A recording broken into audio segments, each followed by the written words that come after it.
রাধে শ্যাম, রাধে রাধে। শ্রীমদ্ ভাগবত পঞ্চম স্কন্ধ সপ্তম অধ্যায়। আনন্দ লীলাময়ং বিগ্রহায় হেমাব দিব্যচ্চ বিসুন্দরায় তস্মৈ মহাপ্রেমরসে চৈতন্য চন্দ্রায় নমো নমঃ। শ্রীকৃষ্ণ চৈতন্য প্রভু নিত্যানন্দ শ্রী অদ্বৈত গদাধর শিবসাদি গৌরভক্তবৃন্দ। হরে কৃষ্ণ কৃষ্ণ কৃষ্ণ হরে হরে, হরে রাম রাম রাম হরে হরে। জয় রাধা মদন গোপাল, শ্রী রাধা মদন গোপাল। ভরত বংশ কথন, চরিত্র কথন। সপ্তম অধ্যায়। সুখদেব কোন শুনো রাজা পরীক্ষিত, ভরত বংশের কথা হয়ে অবহিত।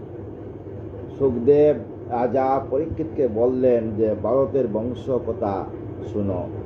রুহগণ রাজে দিয়া আত্মপরিচয়, ভীষণ যুগেতে যুগী ভরত সে হয়। রুহিগণকে আত্মপরিচয় দিয়া উনি যুগতে যুগী হয়ে গেলেন। তেজিল আত্মদেহ হরিরে স্মরিয়া, দেহান্তে তাকেন সুখে বৈকুণ্ঠতে গিয়া। এই মতে ভরতের লীলা হল শেষ, অপার মহিমা তার বর্ণিতে বিশেষ।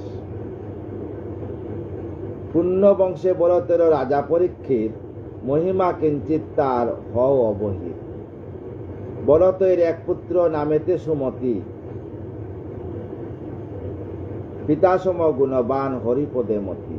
ভরতের এক পুত্র সুমতি ছিল,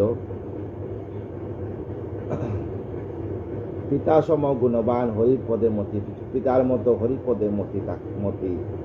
ঋষভের সমগুণী সর্বজনে কয়, হরি অংশে জন্ম তার সদা সত্যময়। হংসের পদবী লয়ে পালি প্রজাগণ, শ্রীহরি মহিমা করে জগত কীর্তন। দেবরূপে প্রজাগণে দেখায় প্রভাব, রাখিলে হরিপতি আপন স্বভাব। প্রজাগণকে দেবরূপে উনার পরিচয় স্বভাব দেখাইতেন এবং সবসময় হরিপদে হরিময় হইয়া রাজ্য পালন করতেন। জীবমুক্ত মহাজন সুমতি সুজন, কর্তব্য পালিয়া এই ভূমে প্রজাগণ। অন্তিমে হরিতে লীন হয়ে সুজন, সম্যক মহিমা তার কে করে বর্ণন।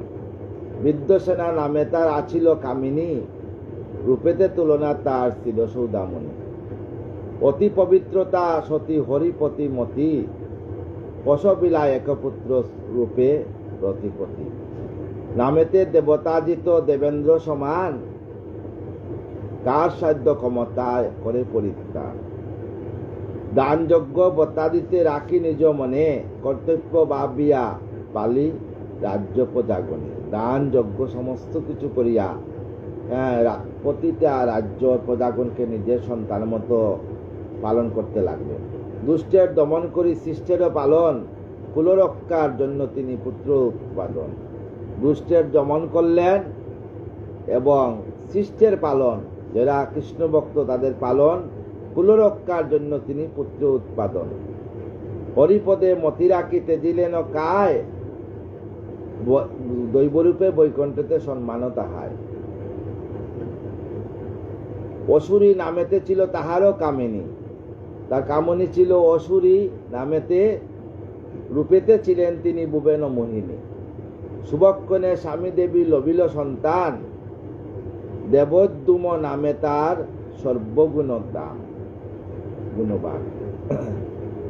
বংশ অলঙ্কার পুত্র ধর্ম নীতিময়, তেজে বৈশ্যানর সম মনে বিষ্ণুময়। তেজে বৈশ্যানর আর মনে সবসময় বিষ্ণুময়। বিষ্ণুকে অনাদিরাদি বিষ্ণুকে মনে রাখিয়া রাজ্য পালন করতেন। সধর্মে তাকিয়া রাজা স্মরী নারায়ণ, প্রজা রাজ্য পালিয়ন্তে তেজেন জীবন। জীবনান্তে বৈকুণ্ঠতে হয় তার স্থিতি, কল্পান্তে বৈকুণ্ঠের বুক কর্মফল গতি। তার পত্নী দেনুমতি, গুণে দেনু সমা, তরিত পালন লাজে রূপে অনুপমা। যৌবনে সেবিয়াপতি লবিল কুমার, পরমেষ্টি নাম তার সুন্দর আকার। বিষ্ণু ভক্তি মলঙ্কারে সদা তার জ্ঞান, দেবসম তেজে তার অতি বলবান। দেবের সম তেজ এবং অতি বলবান, আর সবসময় বিষ্ণুময় হইয়া রাজ্য পরিচালনা করে। শত্রুর কৃতান্ত হয় দুষ্টের দমন, শিষ্টেরে পালিয়া রাজা করেন শাসন। দুষ্টের দমন আর শিষ্টরে পালিয়া নারায়ণময় দেহ নিয়া রাজ্য পালন করতেছেন। হরিপদে মতি রাখি পালি প্রজাগণ, অন্তিমে তাহার হয় বৈকুণ্ঠে গমন। অতি কীর্তিমান রাজা বর্ণনা যায়, সুবর্চলা তার পত্নী বিখ্যাত দরায়। রূপে অনুপমা তার সাবিত্রী গুণেতে, স্বামী লোভী পুত্র লাভ করে আনন্দেতে। পতিও নামেতে পুত্র বিষ্ণুপরায়ণ, বিষ্ণু নামে পরিপূর্ণ তাহারও জীবন। বসুন্ধরা দৈন্য হয় পতিও শাসনে, বিষ্ণু ভক্ত মহিধরা তাহারও সাধনে। প্রজাগণে ডাকি রাজা শিখাতেন জ্ঞান, যাহাতে পাইবে তারও দুঃখ পরিত্রাণ। প্রজাগণকে ডাকিয়া হরিকথা শুনাইতেন, ভাগবত শুনাইতেন, যাতে তাদের সমস্ত দুঃখ পরিত্রাণ করে অন্তরে রাজারানীকে জাগ্রত করতে পারে। একদা ডাকিয়া সবে অনুভব করি, তত্ত্বজ্ঞানে মতি রাজা বর্ণিলেন হরি হরি। তাহারও বর্ণনে তুষ্ট হয়ে নারায়ণ, সিদ্ধ ভক্ত বলি তারে দিলা দর্শন। নারায়ণ আসিয়া সিদ্ধ ভক্ত বলিয়া তাকে দর্শন দিলেন।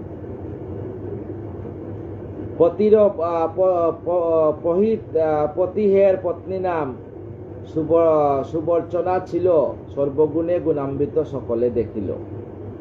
শাশুড়ির সমনামে সমগুণবতী, লবিল কুমার তিন লয়ে সাধুপতি। পুত্রে দিয়া রাজ্যবার পতিও রাজন, ব্রহ্মস্থান পাইলেন যথা নারায়ণ। ব্রহ্মস্থান যেখানে নারায়ণ, সেখানে স্থান পাইলেন। পতিহর্তা পতিশ্রুতা উদগাতা আখ্যায়, তেজেতে কুমার তিন বেপিল দরায়। হরিনাম হরিযজ্ঞ হরি সংকীর্তন, প্রজাগণে হরিসিদ্ধি করায় সাধন। হেন পূর্ণ করি সবে পালি প্রজাগণ, কুলরক্ষা লাগে পুত্র করি উৎপাদন। কুলরক্ষার জন্য পুত্র উৎপাদন করলেন। অন্তিমে বৈকুণ্ঠে পুরী করিল দর্শন। কার সাধ্য সে মহিমা করিবে বর্ণন, প্রতিহর্তা বার্যা স্তুতিরূপা হয়। অজ বুমা নামে পুত্র সাধুজনে কয়, কনিষ্ঠা সে বুমা নামে অতি ভক্তিমান। দুই পত্নী ছিল তা শাস্ত্রেরও প্রমাণ।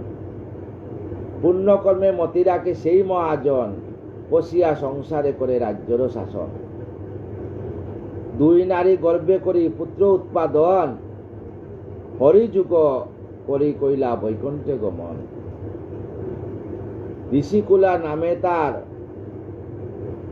প্রধানা রমণী, উদগীত নামে পুত্র পায় সেই ধনী। দেবকুল্লা নামে তা ছিল দ্বিতীয় রমণী, প্রস্তাব নামেতে পুত্র ভক্ত শিরোমণি। প্রস্তাব কনিষ্ঠ বটে গুণে বরিয়ান, বিষ্ণুপদে মতি তার অতি গুণবান। সবের বিষ্ণুপদে মতি, নিজ গুণে লবি এই দরা সিংহাসন, সমপুত্র পালিতেন যজ প্রজাগণ।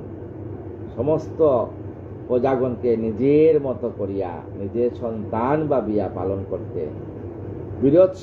বীরৎসা নামেতে তার সুরূপা কামিনী, রূপেতে আছিল যেন প্রফুল্ল নলিনী। বিষ্ণু নামে তারও গর্ভে জন্মায় কুমার, প্রস্তাব বৈকুণ্ঠে যান তেজিয়া সংসার। বিব সম গুণে বিভু পালি প্রজা গণে, একান্ত রাখিল মতি শ্রীহরি চরণে। সবসময় মতি শ্রীহরি চরণে রাখিয়া প্রজাগণকে পালনা করে। পুণ্যবান তিনি যথা বার্যা গুণবতী, বিষ্ণু সেবায় রতা নাম তার রতি। রতি সমা রূপে গুণে সেহেন কামিনী, সুখ্যাতি প্রচারে বিস্তীর্ণ মেদিনী। পিতুসেনে নামে পুত্র করে উৎপাদন, রূপে গুণে সর্বশ্রেষ্ঠ হরিপরায়ণ।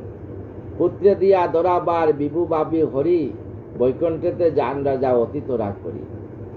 আকুতি নামেতে ছিল পিতুর কামিনী, রূপে গুণে সকলের শ্রেষ্ঠ হন তিনি। সংসারে লীলা করি বাবি নারায়ণ, উভয়ের ধর্মরত শান্তিপূর্ণ হন।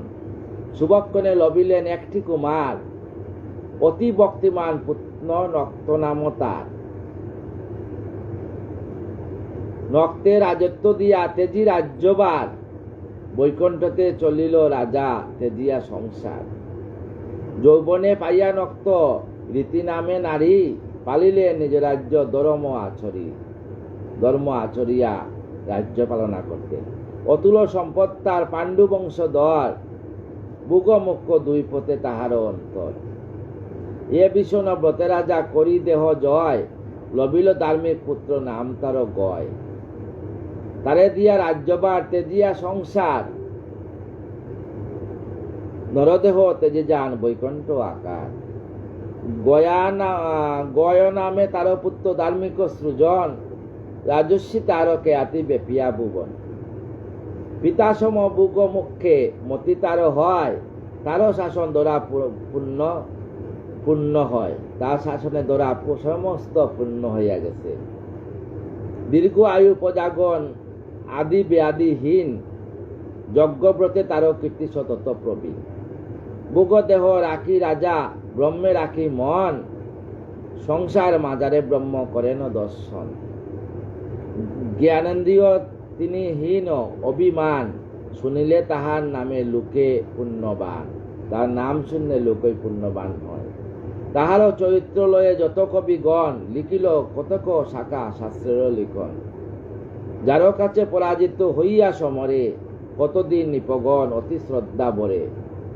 যার দ্বারা সম্মানিত হয় বিপ্রগণ, সবসময় ব্রাহ্মণগণকে শ্রদ্ধা করতেন রাজা। সবসময় রাজা ব্রাহ্মণগণকে শ্রদ্ধা করতেন। তার মতো কর্মফল করে কোন জন, তার মতো কর্মফল আর কারণ নেই।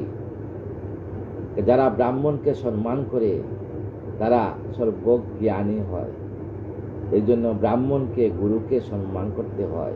রাজস্বী গয়ের তুল্য সজ্জন সুজন, হইতে পারিবে কেবা কহত রাজন।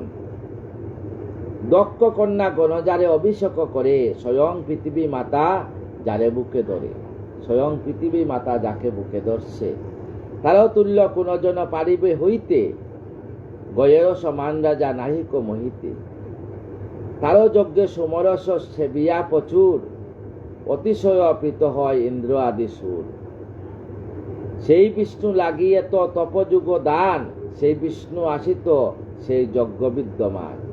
আমরা যাগ যজ্ঞ যা করি, শ্রাদ্ধ শান্তি যা করি, সমস্ত কিছু বিষ্ণুর চরণে যায়। হস্তে করি যজ্ঞবাগ করিয়া গহন, সন্তুষ্ট হইনু বলি বলিত বচন। স্বয়ং গোবিন্দ আসিয়া, অনাদিরাদি গোবিন্দ যজ্ঞেশ্বর আসিয়া যজ্ঞ গ্রহণ করিয়া তিনি সন্তুষ্ট হইতেন। ব্রহ্ম হতে যার প্রীতি সমস্ত জগতে, হইল বিস্তৃত সেই শ্রেষ্ঠ বিধি মতে। তারও যজ্ঞে তৃপ্ত হন নিজ নারায়ণ, তারও তুল্য এ জগতে হয় কোন জন।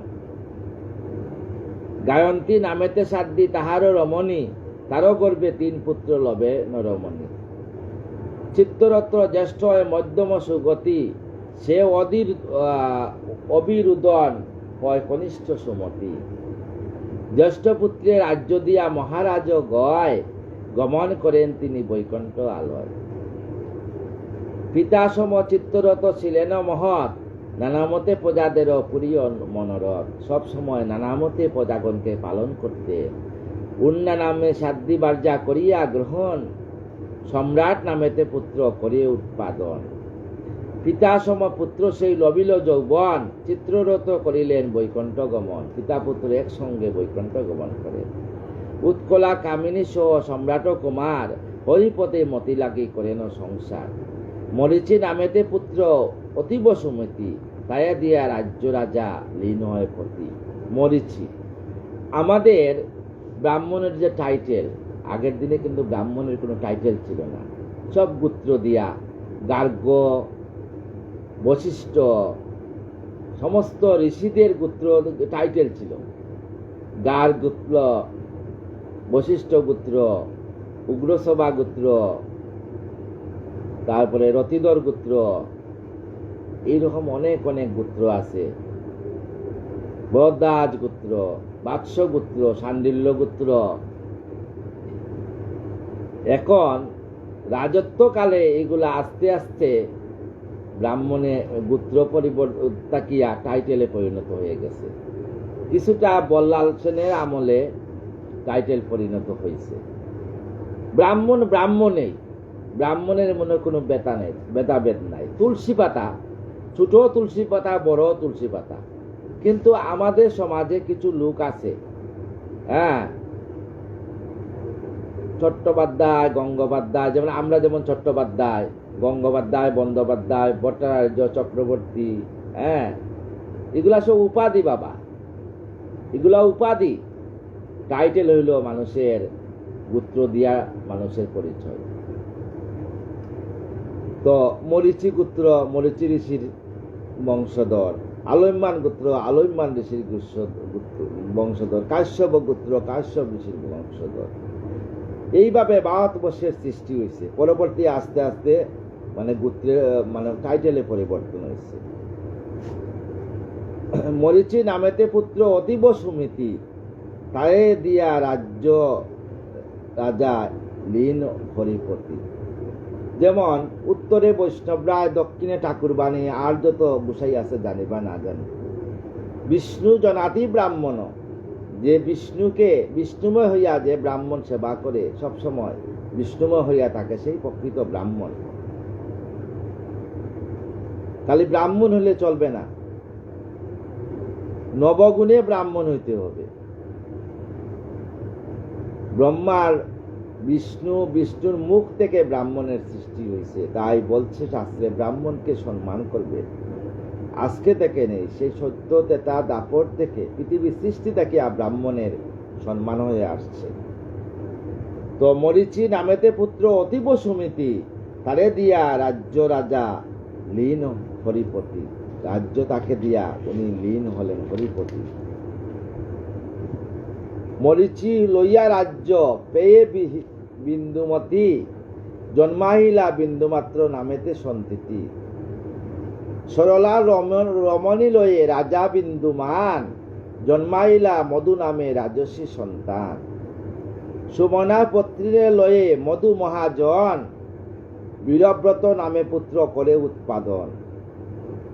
বুজা নামে বারজাল লয়ে বীরব্রত ধীর, মন্তু ও প্রেমস্য নামে জন্মাইল বীর। সত্তারে বিবাহ করি মনবু মহামতি, বৌবন নামেতে পড়ায় জন্মায় সন্ততি। বৌবনের ত্রষ্টা নামে হইল কুমার, তারও পত্নী বিরচনা পুণ্যেরও আদান। বিরজ নামেতে তার হইল সন্তান, অতি মহাবীর সেই অতি বিদ্যমান। অতি বিদ্বান এবং অতি মহাবীর। উনি প্রজাদেরকে সব সময় সমানভাবে পূজা করে, নিজের সন্তানের মতো পালন করতেন। আমার এখনো মনে আছে, ছোটবেলা স্কুলে যাইতাম, অনেক ছোটবেলার কথা বলছি, তখন ক্লাস 3-4 এর কথা। আমাদের এক দাদা ছিলেন মাস্টার মশাই, স্কুলের মাস্টার। যখন স্কুলে মাস্টার চলে যাওয়ার পরে সবাই হাল্লা চিৎকার করতো, তখন ব্যাট নিয়ে সবাইকে পিটা দিতেন। আর ওই স্কুলে আমিও পড়ছি, আমারও পিটিতে 1-2টা বেশিই পড়তো। আবার স্কুল থেকে নিয়ে আসার সময় সেই দাদা সাইকেলে করে বসাইয়া নিয়ে আসতেন বাড়িতে। সেই আমাদের বাড়ির, আমাদের বংশের সবচেয়ে বড় দাদা, সেই দাদার চরণে আমার 100 কোটি প্রণাম। আজকে যে এই অবস্থার মধ্যে পৌঁছিয়া গেছি, এত ভালো আছি, সেই দাদা, আমাদের বাড়ির সবচেয়ে বড় দাদা মাস্টার বাবু, উনার চরণে 100 কোটি প্রণাম আমাদের। উনার দ্বারা আজকে আমরা বাঁচিয়ে আছি, নাইলে আমরা বাঁচতাম না। আমরা পড়াশোনা, শিক্ষা দীক্ষা সব উনার কাছ থেকেই পেয়েছি। উনি যত দূরেই থাক না কেন, উনার চরণে আমাদের 100 কোটি দণ্ডবোধ প্রণাম। শিক্ষাগুরু একমপি অক্ষরম যমগুরু শিষ্যম প্রবুদ্ধয়েৎ, পৃথিব্যাম নাস্তি যৎসত্তা স্বনির্নিভবেৎ। মাতা গুরু, মায়ের কাছ থেকে অনেক শিক্ষা পেয়েছি। পিতা গুরু, পিতার কাছ থেকে শিক্ষা পেয়েছি। পিতা আমার যুধিষ্ঠিরের তুল্য ছিলেন, কোনো সময় মিথ্যা কথা বলতেন না। আর আমার মা, আজকে সেই মায়ের কথা বলি, আমি যখন ভাগবত পাঠে যেতাম, রাত্র হয়ে যেত গো, অনেক রাত্র হয়ে যেত, রাত্র 12টা বেজে যেত কোনোদিন। ভক্তগণের সঙ্গে আলোচনা করতে করতে কিভাবে চলে যেত। মা, তখনকার দিনে তো কারেন্ট ছিল না, হারিকেন জ্বালিয়ে বাড়ির বারান্দায় বসে থাকতেন মা বাবা। আমি আসলে মা বাবা তখন বৃদ্ধ হয়ে গেছিলেন। আজকে সেই মা বাবার কথা মনে পড়ে। মা বাবাকে কোনোদিন ভোলা যায় না।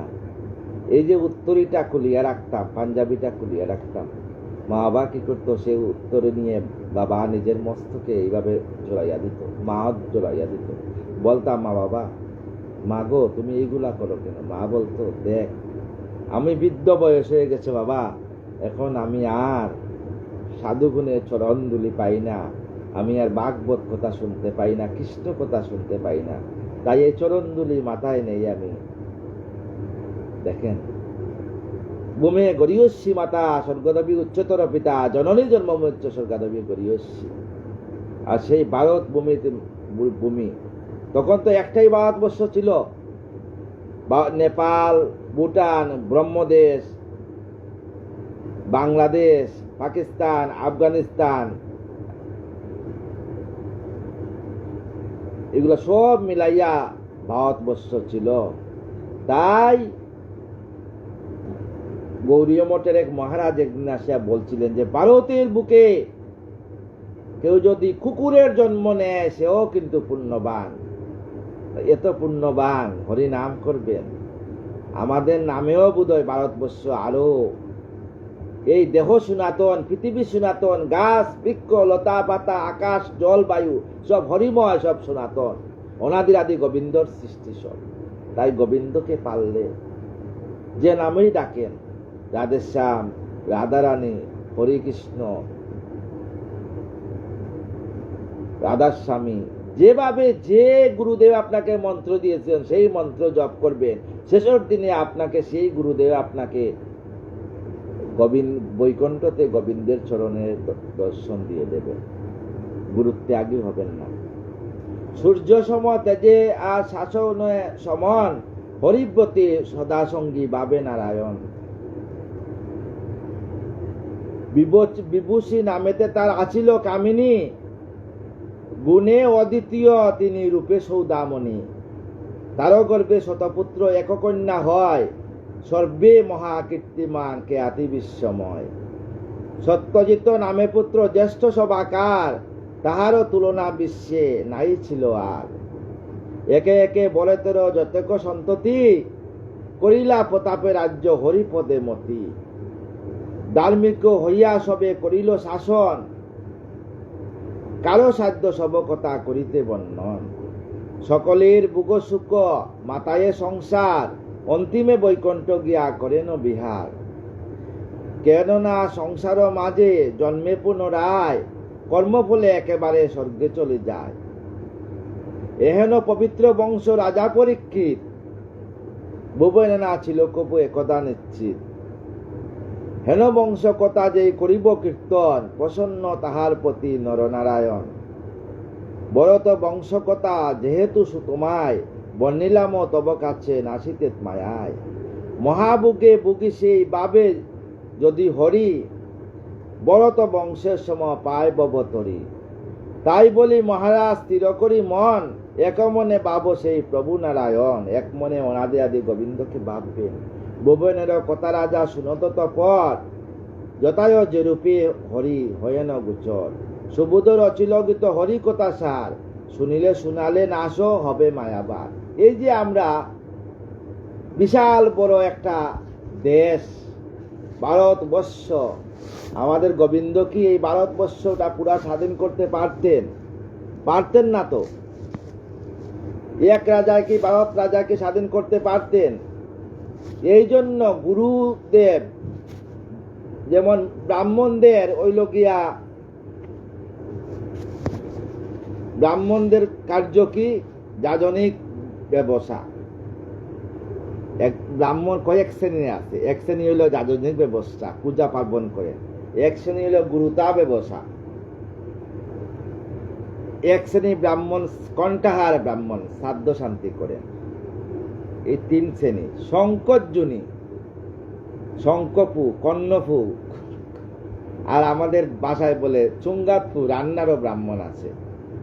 সবকিছু ব্রাহ্মণ দিয়ে আগে করানো হইতো। এখন ব্রাহ্মণের অভাবে ভালো বৈষ্ণব দিয়ে করানো হয়। সব জায়গাতে ব্রাহ্মণ পাওয়া যায় না বাবা, অভাব। ব্রাহ্মণের ছেলেরা আজকালকে যাচ্ছে না, তাহার কারণ তো আপনারা নিজেরাই জানেন। কারণ যা দক্ষিণা পাই, দক্ষিণা দিয়ে সংসার চলে না। সবাই আজকাল সবকিছুর দাম বেড়ে গেছে বাবারা। তবুও ব্রাহ্মণ হয়ে নিজের সন্তানকে চেষ্টা করবেন, শত চাকরি, ইঞ্জিনিয়ার, ডাক্তার, ম্যাজিস্ট্রেট হয়েও যাতে গোবিন্দর পথে মতি রাখিয়া ব্রাহ্মণের ব্রহ্মত্বটা বজায় রাখে। আমি যেমন একজন ডাক্তার ছিলাম, পড়াশোনা করছি, হোমিওপ্যাথিক ডাক্তার। আজ সব ত্যাগ করিয়া রাধারানীর চরণে সবকিছু ত্যাগ করিয়া দিছি। আজ আমি গোবিন্দ সেবা শুধু মতি রাখিয়া দিছি। আজ ভূত চতুর্দশী, 14 পুরুষের কামনার জন্য জলাশয়ে গিয়ে 14 বাতি অনেকে বাসিয়েছেন, আমরাও বাসিয়ে আসছি। এবং 14 পাতা দিয়ে শাক, 14 রকম শাক আর কি, একরকম না, 14টা পাতার শাকে, যেমন মূলা পাতা তাকে ধরি, হাইসে সেই শাক, হেলাঞ্চা শাক, এইরকম শাক মিলাইয়া 14টা পাতা দিয়ে কালকে শাক করবেন সবাই। নিরামিষ খাবেন সবাই, যেহেতু কার্তিক মাস, নিরামিষ খাওয়া কর্তব্য। যারা খাচ্ছেন না, তবে কালকের দিনটা নিরামিষ খাবেন। 14 পাতা দিয়ে শাক করবেন, করিয়া শাক অন্ন খাবেন। আর সন্ধ্যাবেলা গিয়া আপনার যে পিতৃকুল, মাতৃকুল, শ্বশুরকুল, পিতামহীকুল, পিতা মাতা, এরা কোন কানে কোন অবস্থায় আছেন, তাদের যেখানে আছেন সুস্থতা ডাকেন। এদের জন্য জলাশয়ে আগামীকালও প্রদীপ বিসর্জন দিবেন, 14 বাতি যাকে বলে। বাড়িতে প্রদীপ জ্বালাইবেন, জ্বালাইয়ে এদের নামে প্রদীপ দিবেন, যাতে ওনারা যেখানে আসেন সেখান থেকে আপনাদেরকে আশীর্বাদ করবেন, যাতে আপনারা সুখে শান্তিতে সংসার স্থাপন করতে পারেন। তো এই দীপাবলি সম্বন্ধে কিছু একটা বললি, এটাও একটা ভাগবতের অংশ। ত্রেতা যুগে রামচন্দ্র যখন রাবণের সঙ্গে যুদ্ধ করিয়া আসলেন, সীতাকে উদ্ধার করিয়া যখন গড়ে আসলেন, সীতাকে উদ্ধার করিয়া, তখন প্রত্যেক বাড়ির সামনে সামনে কদলী বৃক্ষ, 2 সাইডে 2টা কদলী বৃক্ষ গেটের মধ্যে স্থাপনা করা হয়েছে। বাড়িতে প্রদীপে আলোকিত করা হয়েছে পুরা ভারতবর্ষ, যাতে আমার রামচন্দ্রকে আহ্বান জানানোর জন্য দীপাবলি পালিত হয়েছে। আর এই দীপাবলিতে কালী পূজা হয়। সেই কালীকে জানেন, এই কালী স্বয়ং সীতা, স্বয়ং মহালক্ষ্মী। এই জন্য বাঙালিরা কালী পূজা করেন, হিন্দিভাষীরা লক্ষ্মী গণেশ পূজা করেন। তো যখন এই রাবণকে নিহত করে রাম যখন আসলেন, তখন সীতা দেবীকে বললেন যে, হে প্রভু পুরুষোত্তম, আপনি 10টা মাতা রাবণকে নিধন করিয়া আসছেন, কিন্তু আপনি জানেন রাবণ তো আজও জীবিত আছে। কোন রাবণ? কিরুত সাগরের তীরে 108 মাতা রাবণ জীবিত আছে। তখন বললেন এক কাজ করা যায়। রাম তখন সৈন্য নিয়ে গেলেন। যখন কিরুত সাগরের তীরে গেছেন, ওইখানে যে রাবণ হইলেন ব্রাহ্মণ শ্রেষ্ঠ, ওইখান থেকে উনি খালি করে শ্বাসের ত্যাগ করছেন। শ্বাসের শব্দে স্বর্গ একদম রত নিয়ে চলিয়া আসছেন ভারতবর্ষে, পারেন নাই। তারপর হনুমানকে পাঠাইলেন। হনুমান যখন জয় শ্রীরাম কইয়া যখন গিয়া ঘন্টার মধ্যে শব্দ করছে, ঘন্টায় টাং করে আওয়াজ হয়েছে, আর পারেন নাই, হনুমানও ঘুরিয়ে আসছে। তখন আসিয়া মাতৃদেবী সীতাকে বললেন, হে মাতা, কি করা যায়? মাতা কি বললেন, ঠিক আছে, তাইলে আমি যাব। সীতার রথ তৈরি হইলেন। সীতা দেবী যে রথের উপরে হনুমানের ধ্বজা টাঙ্গিয়ে সীতা দেবী, कराल बदनाम गुरं मुक्तकशि चतुर्भुजां कालिकां दक्षिणां दिव्यां मुण्डमाला विभूषितां सदाचिन्न शिरकण्डममर्दताकराम्बुजां अभयं वरदं हन्त दक्षिणार्धपाणिपतिकां महामेघं प्रभां शिवां तथा चैव दिगम्बरीं शोभारुहां महाभीमां गुरुदष्टापुरप्रदां हास्यजित्वतीत्रां च कपालकर्तिकाकरां मुक्तकशि लोजिह्वा पिबन्त मधुरं मोह। भगवती উনি কালী রূপ ধারণ করিয়া এক পা ভারতবর্ষে আর এক পা ক্ষীরসাগরের তীরে দিয়া 108 মাতা রাবণকে হত্যা করলেন। রাবণের যে 108 মাটা মুন্ড হইল মায়ের গলাতে। তাই আগামীকালকে যে কালী, সেই কালী ময়ং সীতারানী মহালক্ষ্মী দেবী লক্ষ্মীতাং দান্য রূপাসী প্রাণাং পাদায়িনী দারিদ্র দুঃখ সংগন্তি মহালক্ষ্মী নমস্তুতে। হে মহালক্ষ্মী, আমাদেরকে তাই সবচেয়ে বড় কি অহিংসা পরায়ণ হবেন। জাতি ধর্ম নির্বিশেষে কোনো ধর্মকে হীন করবেন না, কোনো ধর্মকে নিন্দা করবেন না। সবসময় স্বধর্ম নিধনংশ পরধর্ম ভয়াবহ, নিজের ধর্মে নিধন হইতে চেষ্টা করবেন। কোনো ধর্মের প্রতি কোনো কুরুচিপূর্বক মন্তব্য করবেন না। আমাদেরকে ভাগবত শিখায় নাই, ভাগবতে বারবার লিখছে যে এক গোবিন্দ এত বড় বিশ্ব সৃষ্টির জন্য বিভিন্ন উপাসনা সৃষ্টি করছেন। প্রত্যেকটা ধর্ম বাবা একটা উপাসনা। সবচেয়ে বড় ধর্ম কি আমাদের মানব ধর্ম। মানব ধর্ম তাকে সৃষ্টি হয়েছে বিভিন্ন ধর্ম, বিভিন্ন নারী সৃষ্টি হয়েছে। তাই সবসময় রাধারানীর নাম করবেন এবং মা বাবাকে শ্রদ্ধা করবেন। মা বাবার চরণ তলে বৃন্দাবন। যদি মা বাবাকে সেবা করা যায়, বৃন্দাবনে গিয়ে গোবিন্দ সেবা করতে হয় না। সব রাধারানীর কৃপা। আজ সব কিছু ত্যাগ করে রাধারানীর চরণে ত্যাগ করে দিচ্ছি। আগামীকালকে আমি লাইভে আসবো না। বাড়িতে মহালক্ষ্মী পূজা উপলক্ষে ভক্তগণের আগমন হবে। আগামী কালের পরের দিনে পরশু আসব। সমস্ত ভক্তবৃন্দ, সাধু, গুরু, বৈষ্ণব, ব্রাহ্মণ, পণ্ডিত সবার চরণে আমার শতকোটি প্রণাম। সবাই আপনাদের চরণ ধুলে আমার মস্তকে দিবেন আর আমাকে কৃপা করবেন। শেষের দিনও জানে রাধে রাধে নাম নিয়ে সব জ্ঞানে রাধারানীর চরণ তলে বৃন্দাবনে যাতে আমি লীন হইতে পারি। আমার আর কামনা নেই।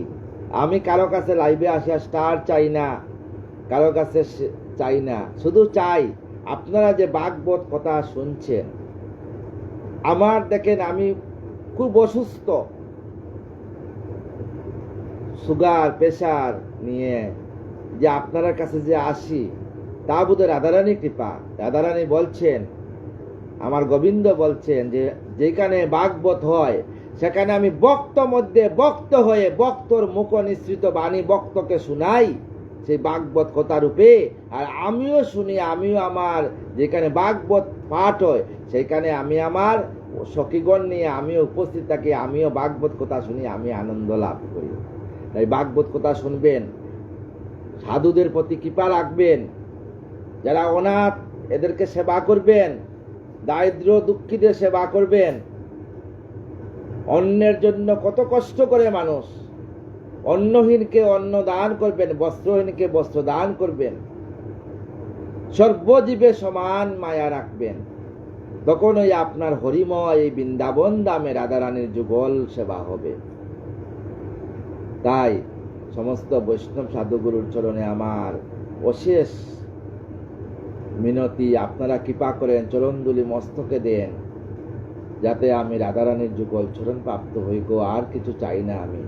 রাধে কৃষ্ণ কৃষ্ণ কৃষ্ণ রাধে রাধে, রাধে শ্যাম শ্যাম শ্যাম রাধে রাধে, রাধে কৃষ্ণ কৃষ্ণ কৃষ্ণ রাধে রাধে, রাধে শ্যাম শ্যাম শ্যাম রাধে রাধে। জয় রাধা জয় কৃষ্ণ জয় বৃন্দাবন, শ্রী গোবিন্দ গোপীনাথ মদন মোহন। জয় রাধা জয় কৃষ্ণ জয় বৃন্দাবন, শ্রী গোবিন্দ গোপীনাথ মদন মোহন।